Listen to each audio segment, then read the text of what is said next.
Okay, folks, since I'm here near that sign, that is a water level in another pond what is high above from here.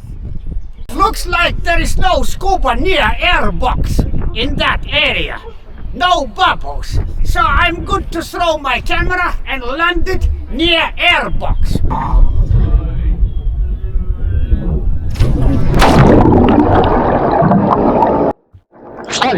Before I throw my camera, I always check on a scuba presence in area where I throw, successfully landing on the bottom of a spring.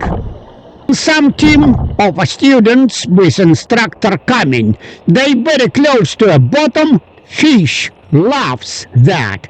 It makes opportunity for fish to pick up some particles what is in that mess. Scuba instructor coming and stopping students. I am pick up in camera and I'm spotting some cave divers going below cave divers. I think you recognize them all. Approaching sunken boat, placing camera on a very top, and sure folks, I need my air. I am surfacing for air to rebreathe. Usually I rebreathe about 2-3 minutes and then again I am going down to that sunken boat.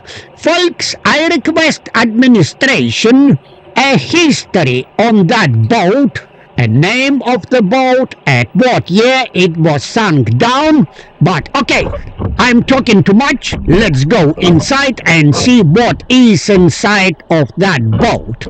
Bottom of a spring in here, about 7 meters deep, same like air box, going through some obstacles through the hatch, and I love that trick going through a railing. Airbox showing up in a front camera, but I'm not cheating at that time. I'm simply swimming to a floating dock. Thank you for swimming with me, folks, and I see you on the surface.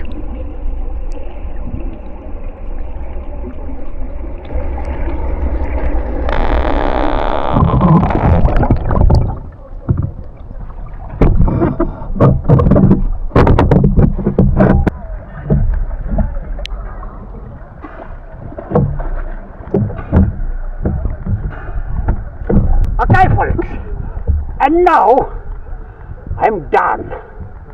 Next weekend we are planning with Miss Linda to go to Mobile, Alabama to look at SS United States cruise liner. We'll see how that happens. Stay tuned. Bye for now.